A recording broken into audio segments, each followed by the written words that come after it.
जन्माद्यस्य यतोऽन्वयादितरतश्चार्थेष्वभिज्ञस्वराट् तेने ब्रह्महृदाय आदिकवये मुह्यन्ति यं सूरयः तेजो वारिमृदां यथा विनिमयो यत्र त्रिसर्गो मृषा धाम्ना स्वेन सदा निरस्तकुहकं सत्यं परं धीमहि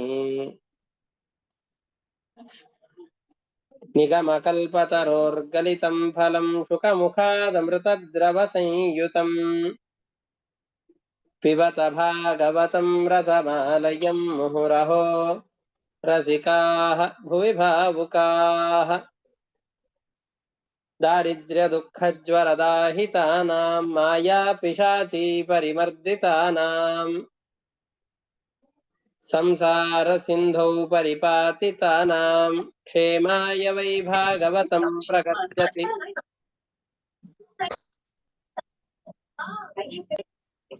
साङ्केत्यं पारिहास्यं वा सोऽहं हेलनमेव वा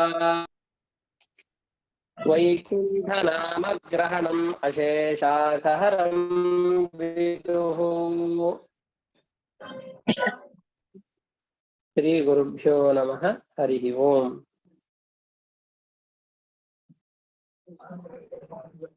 ಇಲ್ಲಿಯವರೆಗೆ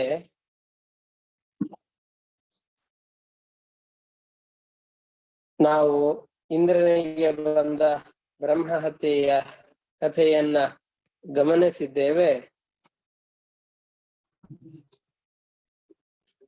ಇಂದ್ರ ತನಗೆ ಬಂದಂತಹ ಬ್ರಹ್ಮಹತ್ಯೆಯನ್ನ ಜನರಿಗೆ ವಿಭಾಗ ಮಾಡಿ ಕೊಡ್ತಾ ಇದ್ದಾನೆ. 4 ಜನರಿಗೆ ಅದನ್ನ ವಿಭಾಗ ಮಾಡಿ ಕೊಡ್ತಾ ಇದ್ದಾನೆ. ಒಂದು ಭೂಮಿಯನ್ನ,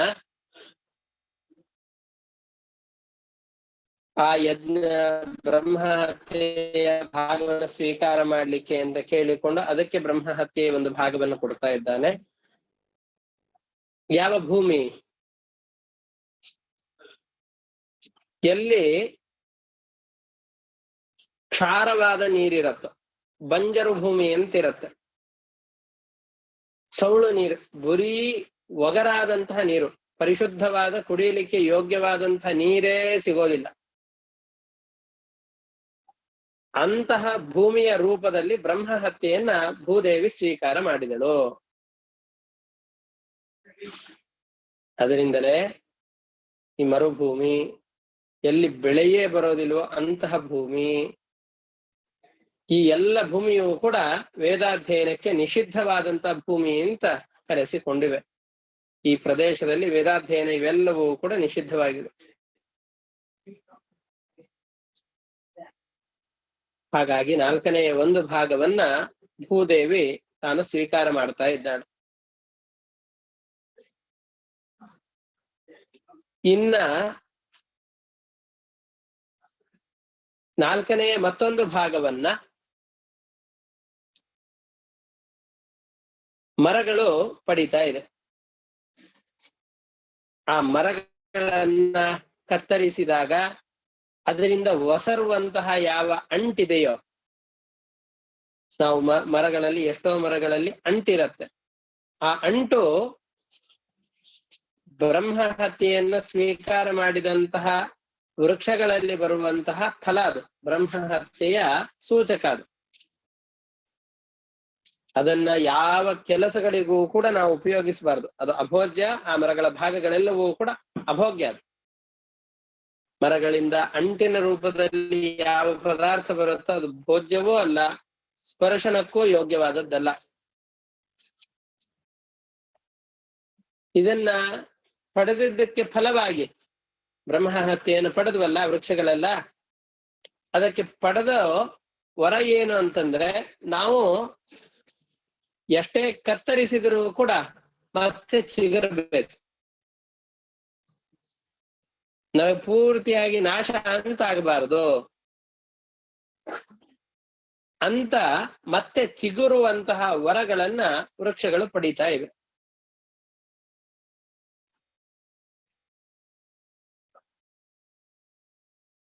ಆಮೇಲೆ ಇದನ್ನ ಹೇಳ್ತಾ ಇದ್ದಾರೆ. ಭೂಮಿ ಸ್ತುರೀಯಂ ಜಗ್ರಾಹ ಖಾದ ಪೂರ ವರೇಣ ವೈ ಈರಣಂ ಬ್ರಹ್ಮ ಹತ್ಯಾಯಾಹ ರೂಪಂ ಭೂಮೌ ಪ್ರದೃಶ್ಯತೆ. ಭೂಮಿಯು 4ನೇ ಒಂದು ಭಾಗವನ್ನ ಸ್ವೀಕಾರ ಮಾಡ್ತಾ ಇದೆ, ಬ್ರಹ್ಮಹತ್ಯೆಯ ಒಂದು ಭಾಗವನ್ನ. ಅದು ಯಾವುದು ಅಂತಂದು ಹೇಳಿದ್ರೆ ಖಾತ ಪೂರ ವರೇಣ ವೈ, ಬಂಜರು ಭೂಮಿ, ಸೌಳು ನೀರು ಇರುವಂತಹ ಭೂಮಿಯ ರೂಪದಲ್ಲಿ ಬ್ರಹ್ಮಹತ್ಯೆಯನ್ನ ಸ್ವೀಕಾರ ಮಾಡ್ತಾ ಇದೆ ಭೂಮಿ.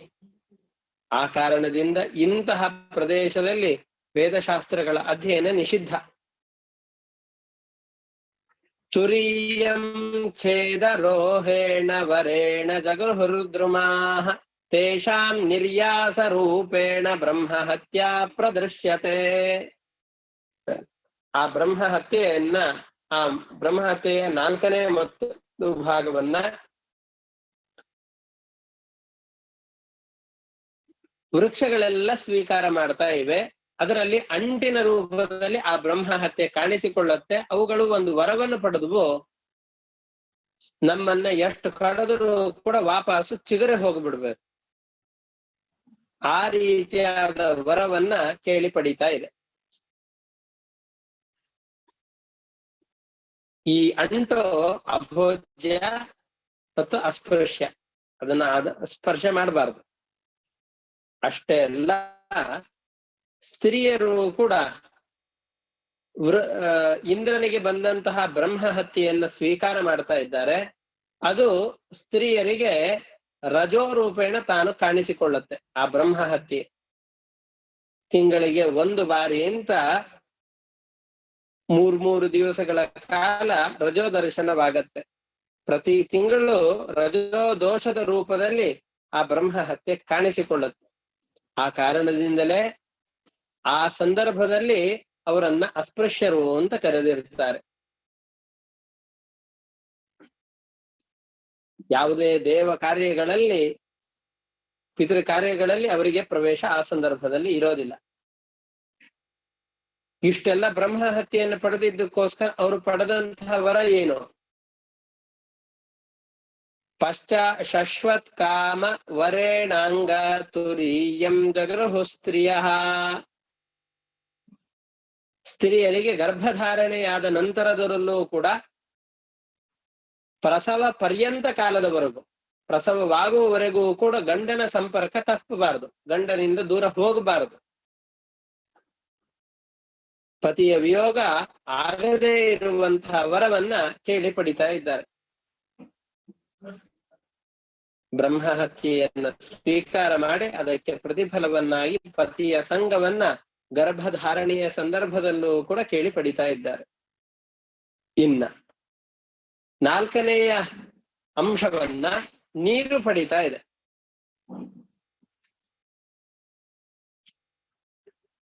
ನೀರು ಬ್ರಹ್ಮಹತ್ಯೆಯನ್ನು ಯಾವ ರೀತಿಯಲ್ಲಿ ತೋರಿಸಿಕೊಳ್ಳುತ್ತೆ ಅಂದ್ರೆ, ಸಮುದ್ರದಲ್ಲಿ ನೊರೆಯೆಲ್ಲ ಬರುತ್ತೆ, ನದಿಯ ನೀರಿನಲ್ಲಿ ನೊರೆಯೆಲ್ಲವೂ ಬರುತ್ತೆ. ಇವೆಲ್ಲವೂ ಕೂಡ ಅಸ್ಪೃಶ್ಯವಾದಂತಹದ್ದು. ಬ್ರಹ್ಮಹತ್ಯೆಯೇ ಈ ರೀತಿಯಲ್ಲಿ ಕಾಣಿಸಿಕೊಳ್ಳುತ್ತೆ. ಇಂತಹ ನೀರು ಅಪವಿತ್ರವಾದಂತಹದ್ದು. ಆ ಅಪವಿತ್ರವಾದಂತಹ ನೀರನ್ನ ನಾವು ಯಾವುದಕ್ಕೂ ಉಪಯೋಗಿಸಬಾರದು. ದೇವರ ಪೂಜೆಗಳಿಗೆ ಅಥವಾ ಯಾವುದೇ ಕಾರ್ಯಕ್ರಮಗಳಿಗೆ ಉಪಯೋಗಿಸಬಾರದು ನೊರೆಯ ನೀರನ್ನು. ಅದು ಪಡೆದಂತಹ ವರ ಏನು ಅಂತಂದ್ರೆ, ನಾವು ಶರೀರದಲ್ಲಿ ದೈಹಿಕವಾಗಿ ಅಭಿವೃದ್ಧಿ ಆಗಬೇಕು ಅಂತ ಜೀವರೇನಾದ್ರೂ ಬಯಸಿದ್ರು ಅಂತಂದ್ರೆ,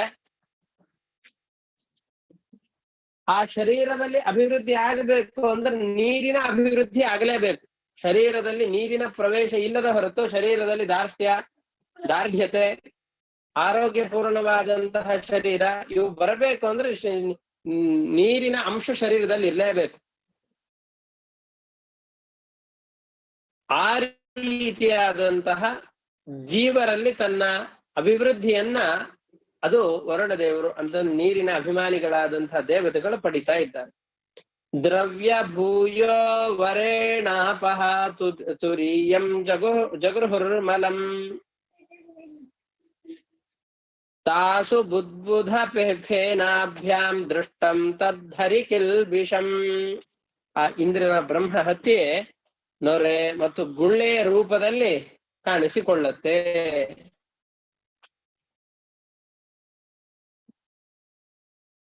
ಶರೀರದಲ್ಲಿ ಜಲ ವೃದ್ಧಿ ಆಗಬೇಕು ಅಂದ್ರೆ ಏನು ಅಂತ ಗೊತ್ತಾಗೋದು. ನೋಡಿ, ನಮ್ಮ ಶರೀರದಲ್ಲಿ ಪಾರ್ಥಿವ ಶರೀರ ಅಂತ ನಮ್ಮ ಶರೀರವನ್ನ ಕರೀತಾರೆ. ನಮ್ಮ ಶರೀರ ಪಾರ್ಥಿವ ಶರೀರವಾದರೂ ಕೂಡ ನಮ್ಮ ಶರೀರದಲ್ಲಿ ಒಂದು 3 ಭಾಗಗಳನ್ನ ಮಾಡಿದರೆ ಅದರಲ್ಲಿ 4 ಭಾಗ ಭೂಮಿಯ ಭಾಗ ಇರುತ್ತೆ, 3 ಭಾಗ ಜಲಭಾಗ ಇರುತ್ತೆ, 1 ತೇಜಸ್ಸಿನ ಭಾಗ ಇರುತ್ತೆ.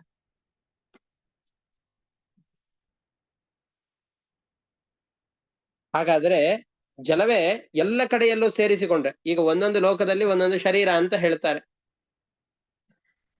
ಭೂಲೋಕ ಮತ್ತು ವರುಣಲೋಕ, ಸೂರ್ಯಲೋಕ ಅಂತ ಅನೇಕ ಲೋಕಗಳಿವೆ. ಆ ಎಲ್ಲ ಲೋಕಗಳಲ್ಲೂ ಆಯಾಯ ಲೋಕಕ್ಕೆ ಅನುಗುಣವಾದಂತಹ ಶರೀರ ಇರುತ್ತೆ. ವರುಣ ಲೋಕದಲ್ಲಿ ಜಲೀಯ ಶರೀರ ಇರುತ್ತೆ, ಅಂದ್ರೆ ಜಲದ ಅಂಶಗಳು ಹೆಚ್ಚಿಗೆ ಇರುವಂತಹ ಶರೀರ ಅಂತ. ಜಲೀಯ ಶರೀರ ಅಂದ್ರೆ ನೋಡ್ಲಿಕ್ಕೆ ಬರೀ ನೀರು ಗುಳ್ಳೆ ತರ ಕಾಣಿಸುತ್ತೆ ಅಂತ ಅರ್ಥ ಅಲ್ಲ. ಈ ಪಾರ್ಥಿವ ಶರೀರ ಅಂತ ನಾವು ಕರೀತೇವೆ. ಈ ಪಾರ್ಥಿವ ಶರೀರದಲ್ಲಿ ಒಟ್ಟು 8 ಭಾಗ ಇದೆ ಅಂತ ಅಂದುಕೊಂಡ್ರೆ ಅದರಲ್ಲಿ 4 ಭಾಗ ಪೃಥ್ವಿಯ ಅಂಶ, 3 ಭಾಗ ಜಲದ ಅಂಶ, 1 ಭಾಗ ತೇಜಸ್ಸಿನ ಅಂಶ. ಇವುಗಳು ನಮ್ಮ ಶರೀರದಲ್ಲಿ ಸೇರಿಕೊಂಡಿರುತ್ತೆ.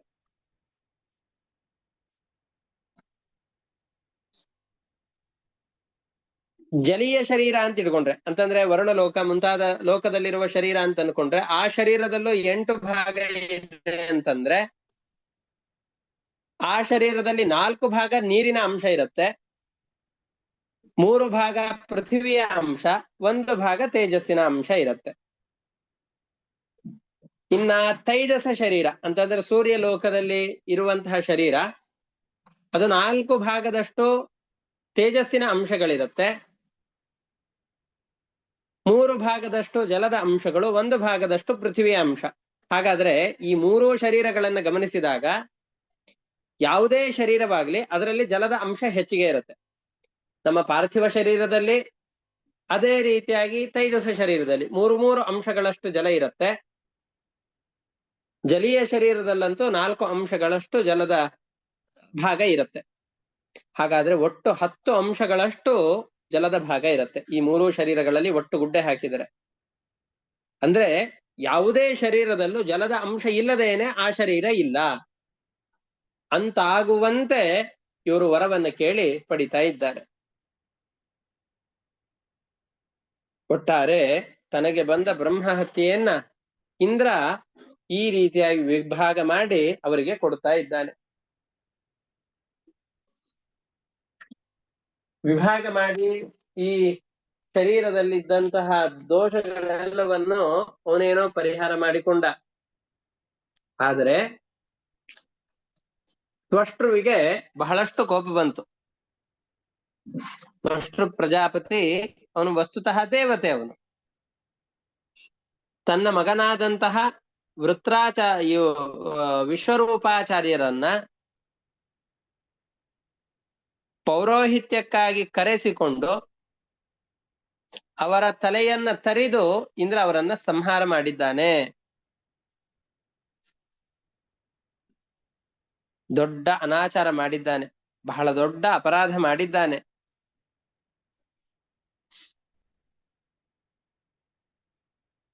ಅದರಿಂದ ತ್ವಷ್ಟೃ ಪ್ರಜಾಪತಿಗೆ ತನ್ನ ಮಗನನ್ನ ಕಳೆದುಕೊಂಡಂತಹ ದುಃಖದಿಂದ ದೇವತೆಗಳ ಮೇಲೆಲ್ಲ ಬಹಳ ಕೋಪ ಉಂಟಾಗಿದೆ.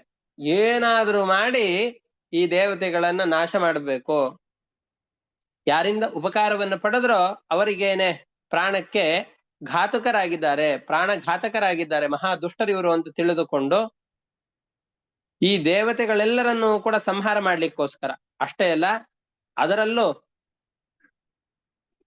ತನ್ನ ಮಗನಾದಂತಹ ವಿಶ್ವರೂಪಾಚಾರ್ಯರನ್ನ ವಜ್ರಾಯುಧದಿಂದ ಸಂಹಾರ ಮಾಡಿದ ಈ ಇಂದ್ರನನ್ನ ಸಂಹಾರ ಮಾಡಬೇಕು ಅನ್ನುವ ಕಾರಣದಿಂದ ಇಂದ್ರ ಶತ್ರು ಹುಟ್ಟಬೇಕು ಎಂಬ ಉದ್ದೇಶದಿಂದ ದೊಡ್ಡ ತಪಸ್ಸನ್ನ ಮಾಡ್ತಾ ಇದ್ದಾನೆ ತ್ವಷ್ಟೃ. ಒಂದು ದೊಡ್ಡ ಯಾಡಿ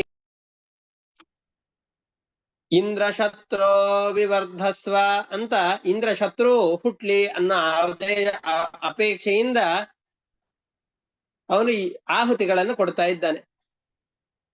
ಹತಪುತ್ರ ತತಸ್ತ್ವಷ್ಟ ಜುಹಾವೇಂದ್ರಾಯ ಶತ್ರವೇ. ಇಂದ್ರಾಯ ಶತ್ರವೇ, ಇಂದ್ರನಿಗೆ ಶತ್ರುವಾಗುವಂತಹ ಒಬ್ಬ ವ್ಯಕ್ತಿ ಹುಟ್ಟಬೇಕು ಎಂಬ ಬಯಕೆಯಿಂದ ಯಾಗವನ್ನ ಮಾಡ್ತಾ ಇದ್ದಾನೆ ತ್ವಷ್ಟೃ ಪ್ರಜಾಪತಿ. ಇಂದ್ರ ಶತ್ರು ವಿವರ್ಧಸ್ವ ಮಾಚಿರಂ ಜಹಿ ವಿದ್ವಿಷಂ. ಇಂದ್ರ ಶತ್ರು ಬೇಗನೆ ಹುಟ್ಟು ಬಾ, ಶತ್ರುವನ್ನ ಬೇಗ ಕೊಲ್ಲು ಅಂತ ಅಪೇಕ್ಷೆಯಿಂದ, ಇಂದ್ರನ ವಧೆಗೋಸ್ಕರವಾಗಿ ಒಬ್ಬ ಶತ್ರುವಿನ ಅಪೇಕ್ಷೆಯಿಂದ ಯಾಗವನ್ನು ಮಾಡ್ತಾ ಇದ್ದಾನೆ.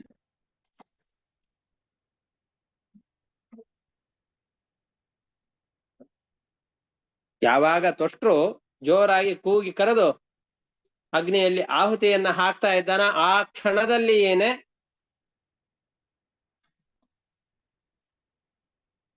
ವೃತ್ರಾಸುರ ಎದ್ದು ಬರ್ತಾ ಇದ್ದಾನೆ.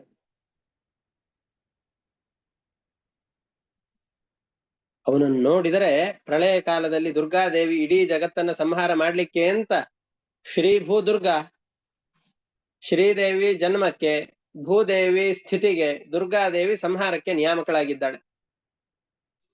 ಪ್ರಳಯ ಕಾಲದಲ್ಲಿ ಅಂತಕಳಾಗಿ ಬರುವಂತಹ ದುರ್ಗಾದೇವಿಯಂತೆ ಅತ್ಯಂತ ಘೋರನಾಗಿದ್ದುಕೊಂಡು ಘೋರ ರೂಪವನ್ನು ಸ್ವೀಕಾರ ಮಾಡಿ ಇಡೀ ಲೋಕವನ್ನ ನಾಶ ಮಾಡಬೇಕು ಅಂತ ಬರ್ತಾ ಇದ್ದಾನೆ. ದೇವತೆಗಳೆಲ್ಲ ನಾಶ ಆದ್ರು ಅಂತಂದ್ರೆ ಇಡೀ ಪ್ರಪಂಚವೇ ನಾಶ ಆದಾಗೆ ಲೆಕ್ಕ ಅದು.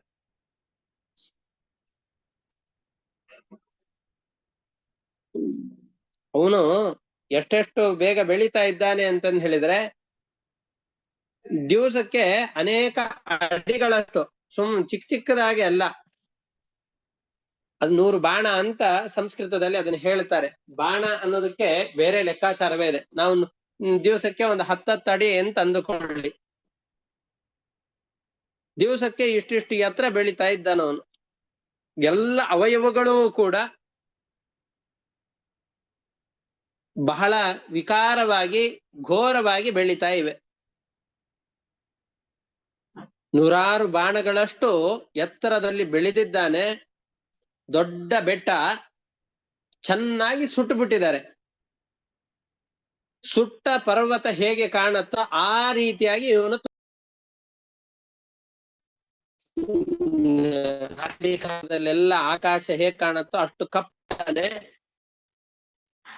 ಬಟ್ಟೆ ಎಲ್ಲ ಕೆಂಪು ಬಣ್ಣದ ಇದೆ. ಕೆಂಪು ಬಣ್ಣದ ಕೂದಲುಗಳನ್ನ ಧರಿಸಿದ್ದಾನೆ. ಕೂದಲೆಲ್ಲ ಕೆಂಪು, ಬಟ್ಟೆ ಕೆಂಪು, ಪರಮ ವಿಕಾರವಾದಂತಹ ಕಪ್ಪು ಬಣ್ಣದಲ್ಲಿದೆ. ಗಡ್ಡ ಮೀಸೆಗಳೆಲ್ಲವೂ ಕೂಡ ಕೆಂಪು ಬಣ್ಣದಲ್ಲಿದೆ. ಘೋರವಾದಂತಹ ರೂಪವನ್ನ ತಾಳಿಕೊಂಡು ಎದುರುಗಡೆಯಲ್ಲಿ ಗೋಚರನಾಗ್ತದೆ. ಆಹಾರ್ಯ ಪತನಾದುತ್ಥಿತೋ ಘೋರ ದರ್ಶನ ಕೃತಂತ ಇವ ಲೋಕಾನಾಂ ಯುಗಾಂತ ಸಮಯೇ ಯಥಾ.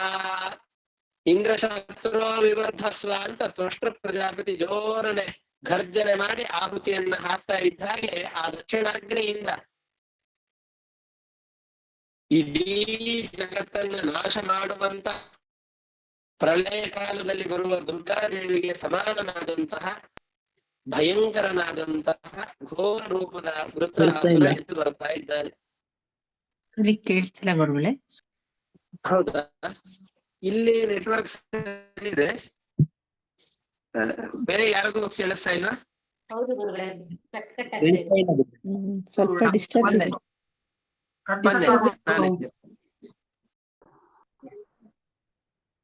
ಈ ರೀತಿಯಾದ ಘೋರವಾದಂತಹ ರೂಪವನ್ನ ಸ್ವೀಕಾರ ಮಾಡಿಕೊಂಡು ಆ ವೃತ್ರಾಸುರ ಬರ್ತಾ ಇದ್ದಾನೆ. ಅವನು ನಿಧಾನವಾಗಿ ಬೆಳೆಯೋದಲ್ಲ. ವಿಶ್ವಗ್ವಿವರ್ಧಮಾನಂ ವಿಶ್ವಗ್ವಿವರ್ಧಮಾನಂ ತಂ ಇಷು ಮಾತ್ರಂ ದಿನೇ ದಿನೇ ದಗ್ಧ ಶೈಲ ಪ್ರತೀಕಾಶಂ ಸಂಧ್ಯಾಭ್ರಾನೀಕವಾಸಸಂ ತಪ್ತ ತಾಮ್ರ ಶಿಖಾಶ್ಮಶ್ರುಂ ಮಧ್ಯಾಹ್ನಾರ್ಕೋಗ್ರಲೋಚನಂ. ಹೇಗಿದೆ ಅವನ ಶರೀರ ಅಂತ ವರ್ಣನೆ ಮಾಡ್ತಾ ಇದ್ದಾರೆ. ವಿಶ್ವಗ್ವಿವರ್ಧಮಾನಂ, ತತ್ಕ್ಷಣದಲ್ಲಿ ವೇಗವಾಗಿ ಬೆಳೀತಾ ಇದ್ದಾನೆ.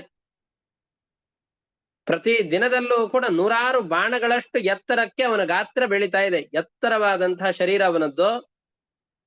ಹೇಗೆ ಕಾಣಿಸ್ತಾ ಇದ್ದಾನೆ? ದಗ್ಧ ಶೈಲ ಪ್ರತೀಕಾಶಂ, ಸುಟ್ಟು ಹಾಕಿದ ದೊಡ್ಡ ಪರ್ವತ ಹೇಗೆ ಕಾಣಿಸತ್ತೋ, ಪರ್ವತದಂತಹ ಶರೀರ, ಇಡೀ ಪರ್ವತವನ್ನ ಸುಟ್ಟು ಹಾಕಿದರೆ ಎಂತಹ ಘೋರವಾದಂತಹ ರೂಪ ಕಾಣುತ್ತೋ ಅಷ್ಟು ಕಪ್ಪುಗೆ ಇದ್ದಾನೆ ಇವನು. ಸಂಧ್ಯಾಭ್ರಾನೀಕವಾಸಸಂ,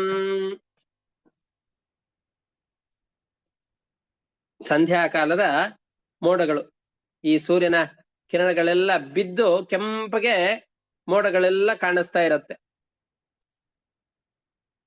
ಸೂರ್ಯ ಕಾಣಿಸೋದಿಲ್ಲ, ಸೂರ್ಯನ ಬಣ್ಣ ಬಿದ್ದು ಕೆಂಪಗೆ ಕಾಣಿಸುವಂತಹ ಮೋಡಗಳಂತೆ ರಕ್ತ ಬಣ್ಣದ ಬಟ್ಟೆಗಳನ್ನ ಉಟ್ಟುಕೊಂಡಿದ್ದಾನೆ. ಕೆಂಪು ಬಣ್ಣದ ತಾಮ್ರವನ್ನ ಸುಟ್ರೆ, ತಾಮ್ರಕ್ಕೆ ಕರೆಂಟಿನ ಕನೆಕ್ಷನ್ ಬಂತು ಅಂದ್ರೆ ಅದು ಎಲ್ಲ ಕೆಂಪಗಾಗತ್ತಲ್ಲ, ಆ ತರದ ಕೂದಲುಗಳು, ಗಡ್ಡ, ಮೀಸೆ ಇವೆಲ್ಲವೂ ಕೂಡ ಆ ಬಣ್ಣದ ಎಲ್ಲ ಕಡೆಯಲ್ಲೂ ಕೂಡ ಆ ರೀತಿಯಾಗಿ ಕೂದಲುಗಳು ಕಾಣಿಸ್ತಾ ಇದೆ. ದಗ್ಧ ಶೈಲ ಪ್ರತೀಕಾಶಂ ಸಂಧ್ಯಾಭ್ರಾನೀಕವಾಸಸಂ ತಪ್ತ ತಾಮ್ರ ಶಿಖಾಶ್ಮಶ್ರುಂ, ಕಾಯಿಸಿದಂತಹ ತಾಮ್ರ, ಶಿಖೆ, ಶ್ಮಶ್ರು ಇವೆಲ್ಲವೂ ಕೂಡ ಕಾಯಿಸಿದ ಇದರ ಹಾಗೆ ಅವನ ಶರೀರ ತೋರ್ತಾ ಇದೆ. ಅಷ್ಟೇ ಅಲ್ಲ, ಮಧ್ಯಾಹ್ನಾರ್ಕೋಗ್ರಲೋಚನಂ, ಮಧ್ಯಾಹ್ನ ಕಾಲದಲ್ಲಿ ಯಾವ ಸೂರ್ಯನನ್ನ ನಮಗೆ ಬರಿಗಣ್ಣಿನಿಂದ ನೋಡ್ಲಿಕ್ಕೆ ಸಾಧ್ಯವೇ ಇಲ್ವೋ ಅಂತಹ ಕಣ್ಣನ್ನ ಸುಟ್ಟು ಹಾಕುವ, ಕಣ್ಣಿಗೆ ತ್ರಾಸವನ್ನು ತಂದು ಕೊಡುವಂತಹ ಘೋರವಾದಂತಹ ಬೆಳಕು ಅವನದ್ದು ಬರ್ತಾ ಇದೆ, ಕಣ್ಣಿನದ್ದು. ಆ ರೀತಿಯಾದ ಕಾಂತಿ, ಕ್ರೂರವಾದಂತಹ ಕಣ್ಣುಗಳು. ಇಂತಹ ಇವನನ್ನ ನೋಡ್ತಾ ಇದ್ದಾರೆ. ಯಾರನ್ನ? ವೃತ್ರಾಸುರನನ್ನ ನೋಡ್ತಾ ಇದ್ದಾರೆ. ತ್ರಿಶೂಲವನ್ನ ತನ್ನ ಕೈಯಲ್ಲಿ ಹಿಡ್ಕೊಂಡು ಕಾಲಿನಿಂದ ಭೂಮಿಯನ್ನೆಲ್ಲ ಒತ್ತಿ ಥಕ ಥಕ ಅಂತ ಕುಣಿತಾ ಇದ್ದಾನೆ. ತನ್ನ ಬಾಯಿಂದ ಇಡೀ ಲೋಕವನ್ನ ನಾಶ ಮಾಡ್ತಾ ಇದ್ದಾನೆ, ನುಂಗಿ ಬಿಡ್ತಾ ಇದ್ದಾನೆ. ನುಂಗಿ ಬಿಡ್ತಾ ಇದ್ದಾನೆ ಅಂತಂದ್ರೆ ಬಾಯಿಗೆ ಹಾಕೊಂಡ ಅಂತ ಅರ್ಥ ಅಲ್ಲ. ಅವನ ಕಾಂತಿಯಿಂದ ಮೂರ್ಲೋಕದಲ್ಲಿ ಯಾರ್ಯಾರು ಇದ್ರೋ ಆ ಎಲ್ಲ ಜನರನ್ನು ಕೂಡ ಭಯಗೊಳ್ಳುವ ಹಾಗೆ ಮಾಡಿ ಎಲ್ಲರನ್ನ ಸಂಹಾರ ಮಾಡ್ತಾ ಇದ್ದಾನೆ. ಎಲ್ಲ ಜನರು ಕೂಡ ಇವನನ್ನು ನೋಡಿ ದಿಕ್ಕಾಪಾಲಾಗಿ ಓಡಿ ಹೋಗ್ತಾ ಇದ್ದಾರೆ. ಎಲ್ಲ ಲೋಕಕ್ಕೂ ಕೂಡ ಇವನು ಕತ್ತಲನ್ನ ಆವರಿಸುವ ಹಾಗೆ ಮಾಡಿರುವುದರಿಂದ ಒಂದು ಮಾನಸಿಕವಾದ ಅಂಧಕಾರ, ಇನ್ನೊಂದು ದೇಶದಲ್ಲಿ ಅಂಧಕಾರ. ಮನಸ್ಸಿನಲ್ಲೆಲ್ಲ ಭಯದ ವಾತಾವರಣ, ಏನ್ ಮಾಡ್ಬೇಕು ಅಂತ ಗೊತ್ತಾಗದಂತೆ ಗಾಬರಿ ಹುಟ್ಟುವ ಹಾಗೆ ಮಾಡಿದ್ರಿಂದಾಗಿ ಮಾನಸಿಕವಾದ ಅಂಧಕಾರವನ್ನು ಹುಟ್ಟು ಹಾಕಿದ. ಇವನ ಹುಟ್ಟಿದಾಗಿನಿಂದ ಸೂರ್ಯನ ಬೆಳಕೆ ಎಲ್ಲೂ ಸರಿಯಾಗಿ ಕಾಣಿಸ್ತಿಲ್ಲಂತೆ. ಬಹಳಷ್ಟು ತನ್ನ ಪಾಪದ ಕೆಲಸಗಳಿಂದ ಇಡೀ ಜಗತ್ತಿಗೆ ಬೆಳಕೆ ಬರದೇ ಇರೋ ಹಾಗೆ ಮಾಡಿ ಇಡೀ ಲೋಕಕ್ಕೆ ಕತ್ತಲಿನ ಹಾಗೆ ಗ್ರಹಣ ಹಿಡಿದ ಹಾಗಾಯ್ತು ಅಂತ ಹೇಳ್ತಾರೆ. ಯಾರಾದ್ರೂ ಮೃತರಾದ್ರು ಅಂತಂದು ಹೇಳಿದ್ರೆ, ಅಥವಾ ಈ ವ್ಯಕ್ತಿ ಇರೋವರೆಗೂ ಇಡೀ ಭೂಮಿಯಲ್ಲಿ ಗ್ರಹಣ ಹಿಡಿದ ಹಾಗಾಗಿದೆ ಅಂತ ಹೇಳ್ತಾರಲ್ಲ, ಆ ತರ ಗ್ರಹಣ ಹಿಡಿದವರ ಹಾಗೆ ಜನರೆಲ್ಲರೂ ಕೂಡ ಗಾಬರಿಯಾಗಿದ್ದಾರೆ. ಅಂತಹ ಮಹಾದುಷ್ಟ ವೃತ್ರಾಸುರ ಬರ್ತಾ ಇದ್ದಾನೆ, ಅದನ್ನ ಹೇಳ್ತಾ ಇದ್ದಾರೆ. ದೇದೀಪ್ಯಮಾನೆ ತ್ರಿಶಿಖೆ ಶೂಲ ಆರೋಪ್ಯ ರೋದಸಿ ನೃತ್ಯಂತ ಮುನ್ನದಂತಂ ಚ ಚಾಲಯಂತಂ ಪದಾಮಹೀಂ. ಭೂಮಿ ಆಕಾಶಗಳೆಲ್ಲವನ್ನು ಕೂಡ ಥಳಥಳ ಅಂತ ಕಣ್ಣು ಕೋರೈಸುವ ಹಾಗೆ ಮಾಡುವಂತಹ ತ್ರಿಶೂಲವನ್ನು ಹಿಡಿದುಕೊಂಡು ಕಾಲಿನಿಂದ ಭೂಮಿಯನ್ನು ಒತ್ತಿ ಜೋರಾಗಿ ಕುಣಿತಾ ಇದ್ದಾನೆ. ದರೀ ಗಂಭೀರ ವಕ್ತ್ರೇಣ ಪಿಬಂತಂಚ ನಭಸ್ಥಳಂ ಲಿಹಂತಂ ಜಿಹ್ವರ್ಯಕ್ಷಾಣಿ ಗ್ರಸಂತಂ ಭುವನತ್ರಯಂ. ಗಂಭೀರವಾದಂತಹ ತನ್ನ ಶಬ್ದದಿಂದಾಗಿ ಆಳವಾದಂತಹ ಬಾಯಿಂದ ಇಡೀ ಜಗತ್ತನ್ನೇ ನುಂಗಿ ಬಿಡ್ತಾನೋ ಏನೋ ಅಂತ ಕಾಣಿಸುವ ಹಾಗೆ ಇವನು ತೋರ್ತಾ ಇದ್ದಾನೆ. ಭೀಕರವಾದ ಕೋರೆ ದಾಡಿಗಳು, ವಿಶಾಲವಾದ ಬಾಯಿ, ಇವನನ್ನ ನೋಡ್ಬಿಟ್ರೆ ಜನ ಎಲ್ಲ ಬಿಕ್ಕಾಪಾಲಾಗಿ ನಾವು ಬದುಕ್ತೇವೋ ಇಲ್ಲೋ ಅಂತ ಓಡಿ ಹೋಗಬೇಕು. ಮಹತಾ ರೌದ್ರ ದಂಷ್ಟ್ರೇಣ ಜೃಂಭಯಂತಂ ಮುಹುರ್ಮುಹುಃ ವಿತ್ರಸ್ತ ದುದ್ರುವುರ್ಲೋಕಾಃ ವೀಕ್ಷ ಸರ್ವೇ ದಿಶೋ ದಶ. ಏನಾವೃತ ಇಮೇ ಲೋಕಾಃ ತಮಸಾ ತ್ವಾಷ್ಟ್ರಮೂರ್ತಿನಾ ಸ ವೈ ವೃತ್ರ ಇತಿ ಪ್ರೋಕ್ತಃ ಪಾಪಃ ಪರಮದಾರುಣಃ. ಎಲ್ಲ ಲೋಕಕ್ಕೂ ಕೂಡ ಕತ್ತಲಿನ ಹಾಗೆ ಇವನು ಆವರಿಸಿಕೊಂಡಿದ್ದಾನೆ, ಅದರಿಂದಾಗಿ ಇವನನ್ನ ವೃತ್ರಾಸುರ ಅಂತ ಕರೀತಾ ಇದ್ದಾರೆ. ಇಲ್ಲಿ ಪಾಪ ಪರಮ ದಾರುಣಃ, ಮಹಾಪಾಪಿಷ್ಠನಾದ ವೃತ್ರಾಸುರ ಆ ಕಾಲದಲ್ಲಿ ಲೋಕಕ್ಕೆ ತಾನು ಕಾಣಿಸಿಕೊಂಡಿದ್ದಾನೆ ಅಂತ ಹೇಳ್ತಾ ಇದ್ದಾರೆ. ಆದರೆ ಈ ವೃತ್ರಾಸುರ ಅಷ್ಟು ಪಾಪಿಯೇ ಅಂತ ವಿಚಾರ ಮಾಡಿದಾಗ ಅವನ ಸ್ವರೂಪವನ್ನ ನಿರೂಪಣೆ ಮಾಡ್ತಾ ಹೋಗ್ತಾರೆ. ಇಲ್ಲ, ಇಂದ್ರನು ಕೂಡ ಮುಂದೆ ಯುದ್ಧವಾಗುವ ಸಂದರ್ಭದಲ್ಲಿ ವೃತ್ರಾಸುರನ ಧರ್ಮ ತತ್ಪರತೆ ಯಾರಿಗೂ ಸಾಧ್ಯ ಇಲ್ಲ. ಇವನ ಜ್ಞಾನ, ಇವನಿಗೆ ಇರುವಂತಹ ವಿಷ್ಣು ಭಕ್ತಿ ಮತ್ತೊಬ್ಬರಲ್ಲಿ ಯಾರಲ್ಲೂ ಕೂಡ ಇರ್ಲಿಕ್ಕೆ ಸಾಧ್ಯ ಇಲ್ಲ. ಅಂತಹ ಪರಮ ಭಾಗವತ ಇವನು ಅಂತ ಇವನ ಬಗ್ಗೆ ಕೊಂಡಾಡ್ತಾರೆ. ವಿದ್ಯಾಧರ ಅನ್ನುವಂತಹ ಚಕ್ರವರ್ತಿ ಮುಂದೆ ಭಾಗವತದಲ್ಲಿ ಈ ಕಥೆಯನ್ನ ಸ್ಪಷ್ಟವಾಗಿ ಹೇಳತ್ತೆ. ಇವನ ಧರ್ಮನಿಷ್ಠೆ ಆಶ್ಚರ್ಯಕರವಾಗಿದೆ ಅಂತ ಇಂದ್ರನೇ ಮುಂದೆ ಹೇಳ್ತಾನೆ. ಆದ್ರೆ ಪಾಪಃ ಅಂತ ಹೇಳ್ತಾ ಇದ್ದಾರೆ.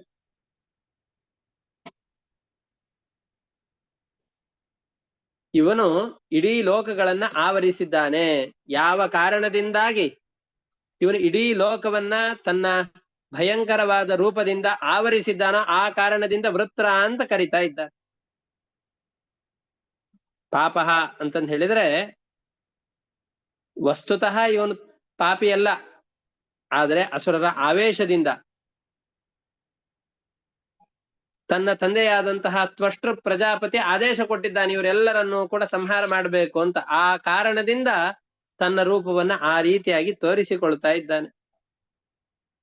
ಪಾಪಿಯ ಹಾಗೆ ತೋರಿಸಿಕೊಂಡ.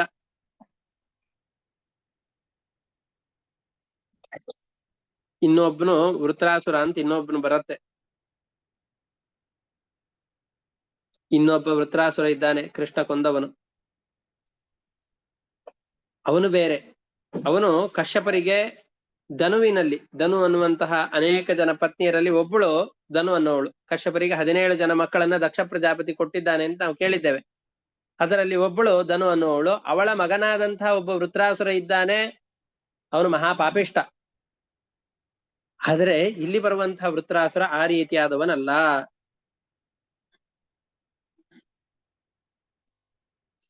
ಅಂತಹ ವೃತ್ರಾಸುರ ಇಲ್ಲೆಲ್ಲ ಕಡೆಯಲ್ಲಿ ಬಂದಿದ್ದಾನೆ. ಇಡೀ ಜಗತ್ತನ್ನ ಅಂಧಕಾರದಿಂದ ಭಯದಿಂದ ಆವರಿಸಿದ್ದಾನೆ. ಆ ಕಾರಣದಿಂದಾಗಿ ಇವನನ್ನ ವೃತ್ರ ಅಂತ ಕರೀತಾ ಇದ್ದಾರೆ. ಈ ವೃತ್ರಾಸುರ ಬಂದಿದ್ದಾನೆ, ಆದ್ರೆ ದೇವತೆಗಳಿಗೆ ಸ್ವಲ್ಪ ಹೆದರಿಕೆ ಆಗ್ಲಿಲ್ಲ. ಯಾಕೆ ಅಂತಂದ್ರೆ ವಿಶ್ವರೂಪಾಚಾರ್ಯರನ್ನು ಮುಂದೆ ಮಾಡಿಕೊಂಡು ಯುದ್ಧವನ್ನ ಮಾಡಿ ಎಲ್ಲ ಅಸುರರನ್ನ ಗೆದ್ದ ಪೌರುಷದ ಮದ ಅವರಲ್ಲಿ ಸ್ವಲ್ಪ ಸೇರಿಕೊಂಡಿತ್ತು.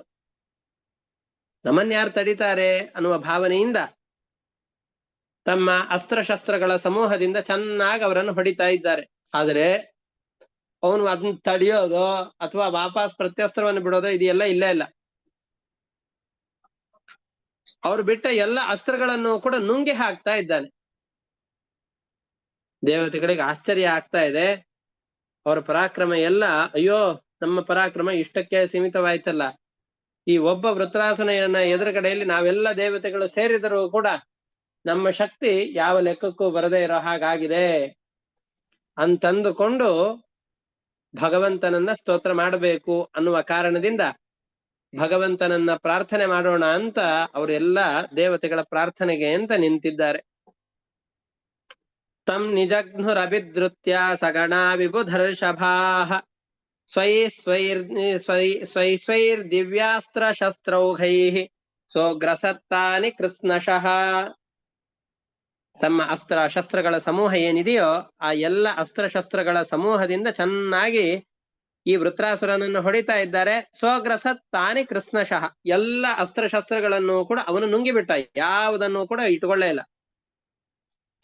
ಎಲ್ಲರಿಗೂ ಆಶ್ಚರ್ಯ ಆಯ್ತು, ಅವರ ಪರಾಕ್ರಮ ಎಲ್ಲ. ಓ, ಇಷ್ಟೇ ನಮ್ಮ ಸಾಮರ್ಥ್ಯ, ಇಷ್ಟಕ್ಕೆ ನಮ್ಮ ಶಕ್ತಿ ಹ್ರಾಸವಾಗಿದೆ ಅಂತ ಅಂದುಕೊಂಡು ಭಗವಂತನನ್ನೇ ಸ್ತೋತ್ರ ಮಾಡಿ ಅವನ ಅನುಗ್ರಹವನ್ನು ಪಡೆಯಬೇಕು ಅಂತ ಅವನ ಸ್ತೋತ್ರವನ್ನು ಮಾಡ್ತಾ ಇದ್ದಾರೆ. ತತಸ್ತೆ ವಿಸ್ಮಿತ ಸರ್ವೇ ವಿಷಣ್ಣಾ ಭ್ರಷ್ಟಚೇತಸಃ ಪ್ರತ್ಯಂಚ ಮಾದಿ ಪುರುಷಂ ಉಪತಸ್ಥು ಸಮಾಹಿತಾ. ಆ ಪರಮಾತ್ಮನನ್ನ ಸ್ತೋತ್ರ ಮಾಡ್ತಾ ಇದ್ದಾರೆ ಎಲ್ಲರೂ ಕೂಡ ಸೇರಿಕೊಂಡು. ದೇವತೆಗಳೆಲ್ಲ ಹೇಳ್ತಾ ಇದ್ದಾರೆ, ಪಂಚಭೂತಗಳಿಗೆ ಅಭಿಮಾನಿಯಾದಂತಹ ದೇವತೆಗಳು, ಬ್ರಹ್ಮಾದಿ ದೇವತೆಗಳು, ನಾವೆಲ್ಲರೂ ಕೂಡ ಭಗವಂತನೇ ನಿನಗೆ ಹೆದರಿಕೊಂಡು ನಿನ್ನ ಆರಾಧನಾ ರೂಪವಾಗಿ ಈ ಕೆಲಸಗಳನ್ನು ಮಾಡ್ತಾ ಇದ್ದೇವೆ. ನಿನಗಲ್ಲ, ನಿನ್ನ ಅಧೀನಳಾದಂತಹ ಲಕ್ಷ್ಮೀದೇವಿಗೆ ಭಯಪಟ್ಟು ಆ ಲಕ್ಷ್ಮೀದೇವಿ ಎಲ್ಲಿ ನಿನ್ನ ಮನೆಯ ಕೆಲಸವನ್ನ ಸರಿಯಾಗಿ ಮಾಡ್ಲಿಲ್ಲ ಅಂತಂದ್ರೆ ಶಿಕ್ಷೆ ಕೊಟ್ಬಿಡ್ತಾಳೋ ಅಂತ ಅಂದುಕೊಂಡು ನಾವು ಈ ಮನೆಯ ಎಲ್ಲ ಕೆಲಸಗಳನ್ನ ಮಾಡ್ತಾ ಇರ್ತೇವೆ. ಅಂತಹ ಲಕ್ಷ್ಮೀದೇವಿಯು ಭಯಗೊಂಡವಳಂತೆ. ವಸ್ತುತಃ ಲಕ್ಷ್ಮೀದೇವಿಗೆ ಭಯ ಇಲ್ಲ, ನಿನ್ನ ಅಧೀನಳಾಗಿ ಅಂತಹ ಲಕ್ಷ್ಮೀದೇವಿ ಇರ್ತಾಳೆ. ಅಂತಹ ನಿನಗೆ ನಮಸ್ಕಾರ. ಎಲ್ಲರಿಗೆ ಭಯವನ್ನುಂಟು ಮಾಡುವಂತಹ ಪರಮಾತ್ಮನೇ, ನೀನು ನಮ್ಮ ಭಯವನ್ನ ಪರಿಹಾರ ಮಾಡು ಅಂತ ಪ್ರಾರ್ಥನೆ ಮಾಡ್ತಾ ಇದ್ದಾರೆ. ನೀನು ಎಲ್ಲ ರೂಪಗಳಲ್ಲೂ ಕೂಡ ಒಂದೇ ರೀತಿಯಾಗಿರ್ತಿ, ರಾಗದ್ವೇಷಾದಿ ದೋಷಗಳಿಲ್ಲ, ಅಹಂಕಾರಗಳಿಲ್ಲ. ನಮಗ ನೋಡು, ಈಗ ಸ್ವಲ್ಪ ಅಸುರರನ್ನ ಸಂಹಾರ ಮಾಡಿದ ಅಹಂಕಾರದ ಮದದಿಂದ ನಮ್ಮ ಶಕ್ತಿಗೆ ಸರಿಸಾಟಿ ಯಾರಿದ್ದಾರೆ ಅಂತ ಅಂದುಕೊಳ್ತಾ ಇದ್ವಿ. ವೃತ್ರಾಸುರ ಬಂದು ಬಿಟ್ಟಿದ್ದಾನೆ. ನಾವೆಲ್ಲ ನಿನ್ನನ್ನು ಬಿಟ್ಟು ನಮ್ಮ ಅಹಂಕಾರದಿಂದ, ನಮ್ಮ ಸಾಮರ್ಥ್ಯದಿಂದ ನಾವು ಏನನ್ ಬೇಕಾದ್ರೂ ದಾಟಿ ಬಿಡ್ತೇವೆ ಅಂತ ಭಯಗೊಂಡಿದ್ದೇವೆ. ನಾವೆಲ್ಲ ಹೇಗಿದ್ದೇವೆ ಅಂತಂದ್ರೆ, ನಾಯಿ ಬಾಲವನ್ನು ಹಿಡ್ಕೊಂಡು ಸಮುದ್ರವನ್ನು ದಾಟುವವರ ಹಾಗಿದ್ದೇವೆ. ನಾಯಿ ಬಾಲವನ್ನು ಹಿಡಿದುಕೊಂಡು ಸಮುದ್ರವನ್ನು ದಾಟಲಿಕ್ಕೆ ಸಾಧ್ಯವೇನೋ?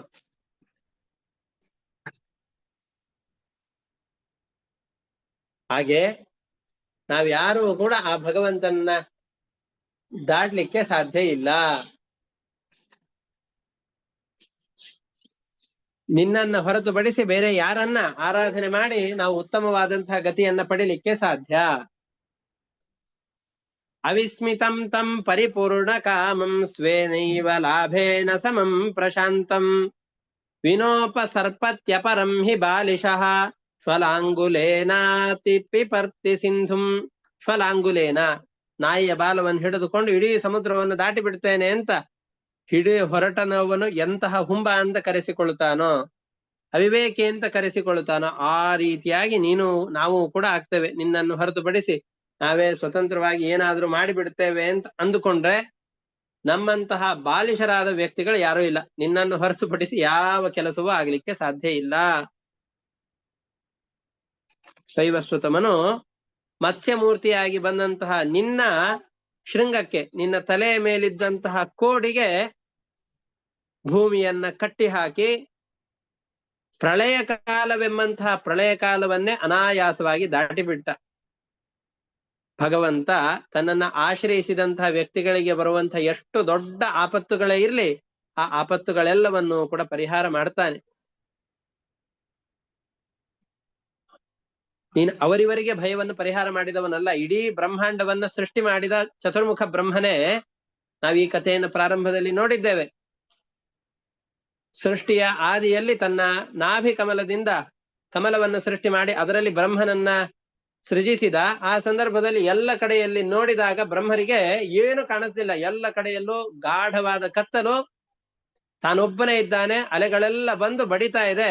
ಆ ಪದ್ಮದ ನಾಳಕ್ಕೆ ಭಯಗೊಂಡವನಂತೆ ತೋರಿಕೊಂಡು ಎಲ್ಲಿದ್ದಾನೆ ಪರಮಾತ್ಮ ಅಂತ ನಾಳದ ಒಳಗಡೆಯಲ್ಲಿ ಹುಡುಕ್ಲಿಕ್ಕೆ ಹೊರಟಾಗ ಅವನಿಗೆ ತಪ ತಪ ಅನ್ನುವ ಶಬ್ದ ಕೇಳಿಸಿ ತಪಸ್ಸನ್ನ ಸಾಧನೆ ಮಾಡಿ ನಿನ್ನನ್ನ ಪ್ರತ್ಯಕ್ಷವಾಗಿ ಕಂಡು ತನ್ನಲ್ಲಿರುವ ಭಯವನ್ನ ಪರಿಹರಿಸಿಕೊಂಡ. ಅವನು ಭಯವಾಗಿ ಆತ್ಮಹತ್ಯೆ ಮಾಡ್ಕೊಂಡು ಬಿಟ್ಟಿದ್ರೆ ನೀರಿನಲ್ಲಿ, ಅವನನ್ನ ಭಯದಿಂದ ಪಾರು ಮಾಡಿ ರಕ್ಷಣೆ ಮಾಡಿದಂಥ ವ್ಯಕ್ತಿ ನೀನು ನಮ್ಮ ಭಯವನ್ನು ಪರಿಹಾರ ಮಾಡು. ಪುರಾ ಸ್ವಯಂಭೂರಪಿ ಸಂಯಮಾಂಭಸಿ ಉದೀರ್ಣವಾತೋರ್ಮಿರವೈಃ ಕರಾಳೆ ಏಕೋರವಿಂದಾತ್ಪತಿತಸ್ತತಾರ ತಸ್ಮಾದ್ ಭಯಾದ್ಯೇನ ಸನೋಸ್ತು ಪಾರಃ. ಆದಿ ಸೃಷ್ಟಿಯಲ್ಲಿ ಪ್ರಳಯ ಸಮುದ್ರ ಬಿರುಗಾಳಿಗೆ ಎದ್ದಂತಹ ದೊಡ್ಡ ಅಲೆಗಳಿಂದ ಪದ್ಮದ ಮಧ್ಯದಲ್ಲಿದ್ದಂತಹ ಬ್ರಹ್ಮದೇವರೇ ಬಿದ್ದು ಬೀಳುವ ಸಂದರ್ಭ ಇತ್ತು. ಭಯಗೊಂಡವರ ಹಾಗೆ ನಟಿಸಿದರು, ಭಯಗೊಂಡ್ರು. ಅವರನ್ನ ಆ ಭಯದಿಂದ ಪಾರು ಮಾಡಿದಂತಹ ಪರಮಾತ್ಮ ಈಗ ನಮ್ಮನ್ನು ಭಯದಿಂದ ಪಾರು ಮಾಡು. ಇಡೀ ಜಗತ್ತನ್ನ ತನ್ನ ಇಚ್ಛೆಯಿಂದ ಸೃಷ್ಟಿ ಮಾಡಿ ಸ್ಥಿತಿ ಮಾಡಿ ಸಂಹಾರ ಮಾಡುವವನು ಸ್ವತಂತ್ರನಾದ ಪರಮಾತ್ಮ ನೀನು.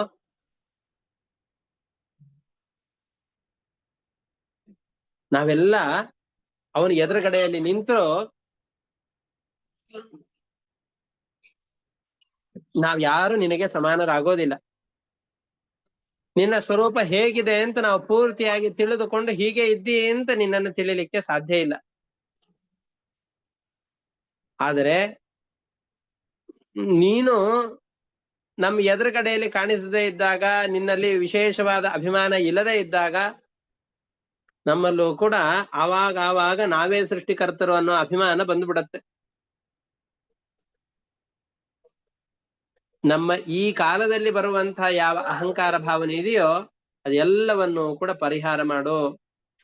ಯುಗಗಳಲ್ಲಿ ನಾವು ಶತ್ರುಗಳಿಂದ ಯಾವಾಗ ಪೀಡಿತರಾಗ್ತೇವೋ ಆ ಸಂದರ್ಭದಲ್ಲಿ ಅನೇಕ ರೂಪಗಳಿಂದ ನೀನು ಬಂದು, ರಾಮಕೃಷ್ಣಾದಿ ಅವತಾರಗಳಿಂದ ಬಂದು ನಮ್ಮನ್ನ ಪಾರು ಮಾಡ್ತಾ ಇದ್ದಿ, ನಮ್ಮವರು ಅಂತ ಸ್ವೀಕಾರ ಮಾಡಿ ನಮ್ಮನ್ನ ರಕ್ಷಣೆ ಮಾಡ್ತಾ ಇದ್ದಿ. ಅಂತಹ ಪರಮಾತ್ಮನೇ, ನಮ್ಮನ್ನ ಆಳುವ ದೇವತೆ ನೀನು. ನಾವೆಲ್ಲ ನಿನ್ನನ್ನ ಶರಣು ಹೊಂದಿದ್ದೇವೆ, ನಮಗೆ ರಕ್ಷಣೆಯನ್ನುಂಟು ಮಾಡು, ನಮಗೆ ವೃತ್ರಾಸುರನಿಂದ ಬಂದಂತಹ ಭಯದಿಂದ ಪಾರು ಮಾಡು ಅಂತ ಕೇಳ್ತಾ ಇದ್ದಾರೆ. ಯೋನ ಸಪತ್ನೈಹಿ ಭೃಶಮರ್ದ್ಯಮಾನಾನ್ ದೇವರ್ಷಿ ತಿರ್ಯಂಗ್ ಋಷು ನಿತ್ಯ ಏವ ಕೃತಾವತಾರಃ ತನುಭಿಃ ಸ್ವಮಾಯಯ ಕೃತ್ವಾತ್ಮಸಾತ್ ಪಾತಿ ಯುಗೆ ಯುಗೆ ಚ. ನಾವು ಶತ್ರುಗಳಿಂದ ಯಾವಾಗ ಪೀಡಿತರಾಗ್ತೇವೋ ಆ ಸಂದರ್ಭದಲ್ಲೆಲ್ಲ ನಿನ್ನ ಇಚ್ಛೆಯಿಂದ ನೀ ಬರ್ಲೇಬೇಕು ಅಂತ ಕಂಡೀಷನ್ ಹಾಕೋರು ಯಾರೂ ಇಲ್ಲ. ಕಂಡೀಷನ್ ಯಾರೋ ಹಾಕದೇ ಇದ್ರೂ ಕೂಡ ಆಯಾಯ ಯುಗದಲ್ಲಿ ಬಂದು ಮನುಷ್ಯರಾಗಿ, ಪ್ರಾಣಿಗಳಾಗಿ, ಅನೇಕ ರೂಪಗಳಿಂದ ಬಂದು, ಮತ್ಸ್ಯ ಕೂರ್ಮಾದಿ ರೂಪಗಳಲ್ಲಿ ಬರ್ತಾ ಇದ್ದಿ, ದೇವತೆಯಾಗಿ ಬರ್ತಾ ಇದ್ದಿ, ಪ್ರಾಣಿಗಳಾಗಿ ಬರ್ತಾ ಇದ್ದಿ, ಮನುಷ್ಯನ ಜಾತಿಯಲ್ಲಿ ರಾಮಕೃಷ್ಣಾದಿಗಳಾಗಿ ಬಂದು ನಮ್ಮನ್ನ ಆಪತ್ತಿನಿಂದ ಪರಿಹಾರ ಮಾಡಿ ರಕ್ಷಣೆ ಮಾಡುವ ಪರಮಾತ್ಮನೇ, ಇಂತಹ ನಿನ್ನನ್ನು ನಾವೆಲ್ಲ ಶರಣು ಹೊಂದುತ್ತಾ ಇದ್ದೇವೆ. ತಮೇವ ದೇವಾಹ ವಯಮಾತ್ಮ ದೈವತಂ ಪರಂ ಪ್ರಧಾನಂ ಪುರುಷಂ ವಿಶ್ವಮಾದ್ಯಂ ಪ್ರಜಾಮ ಸರ್ವೇ ಶರಣಂ ಶರಣ್ಯಂ ಸ್ವಾನಾಂ ಸನೋ ಧಾಸ್ಯತಿ ಶಮ್ಮಹಾತ್ಮ. ಇಂತಹ ಜನರಿಗೆ ಮಂಗಳವನ್ನುಂಟು ಮಾಡುವ ನೀನೇ. ನಿನ್ನನ್ನು ಹೊರತುಪಡಿಸಿ ಬೇರೆ ಯಾವ ರಕ್ಷಕರೂ ಇಲ್ಲ. ನಿನ್ನನ್ನು ನಾವು ಸ್ತೋತ್ರ ಮಾಡ್ತಾ ಇದ್ದೇವೆ. ನಿನ್ನನ್ನ ರಕ್ಷಕ ಅಂತ ತಿಳಿದುಕೊಂಡು ನಾವೆಲ್ಲ ಆರಾಧನೆ ಮಾಡ್ತಾ ಇದ್ದೇವೆ. ಪರಮಾತ್ಮ ನಮಗೆ ಒಲಿಯಬೇಕು, ನಮ್ಮನ್ನ ರಕ್ಷಣೆ ಮಾಡಬೇಕು ಅಂತ ಇವರೆಲ್ಲರೂ ಸ್ತೋತ್ರ ಮಾಡ್ತಾ ಇದ್ದಾರೆ. ಆ ಸಂದರ್ಭದಲ್ಲಿ ಪರಮಾತ್ಮ ಅವರಿಗೆ ಪ್ರತ್ಯಕ್ಷನಾಗ್ತಾನೆ. ಪ್ರತ್ಯಕ್ಷವಾಗಿ ಪ್ರಕಟನಾದಾಗ ಮತ್ತೆ ದೇವತೆಗಳು ಇಲ್ಲಿಯವರೆಗೂ ಪರೋಕ್ಷವಾಗಿ ಪರಮಾತ್ಮ ಎದುರುಗಡೆಯಲ್ಲಿ ಇಲ್ಲದೇ ಇದ್ದಾಗ ಅವನನ್ನು ಸ್ತೋತ್ರ ಮಾಡಿದವರು ಈಗ ಮತ್ತೆ ಪರಮಾತ್ಮ ಕಣ್ಣಿನಿಂದ ಕಂಡಾಗ, ತಮ್ಮ ಹೃದಯದಲ್ಲಿ ಆ ಪರಮಾತ್ಮನನ್ನ ಕಂಡಾಗ ಮತ್ತೆ ಆ ಪರಮಾತ್ಮನ ಸ್ತೋತ್ರವನ್ನ ಮಾಡ್ತಾ ಇದ್ದಾರೆ. ಆ ಸ್ತೋತ್ರಗಳೇನು, ಮುಂದೆ ವೃತ್ರಾಸುರನ ಭಯದಿಂದ ಹೇಗೆ ಪಾರು ಮಾಡಿದ, ಈ ಕಥೆಗಳನ್ನ ಮುಂದಿನ ಪಾಠದಲ್ಲಿ ನೋಡೋಣ ಅಂತ ಹೇಳ್ತಾ ಇವತ್ತಿನ ಪಾಠವನ್ನು ಇಷ್ಟಕ್ಕೆ ಮುಕ್ತಾಯ ಮಾಡ್ತಾ ಇದ್ದೇನೆ. ಹರಯೇ ನಮಃ. ಶ್ರೀಕೃಷ್ಣ ಅರ್ಪಣಮಸ್ತು. ಅನೇನ ಭಾಗ್ಯ ಪುಣ್ಯಂ ತೇನ ಪ್ರೀಣಾತು ಕೇಶವಃ. ಶ್ರೀಕೃಷ್ಣ.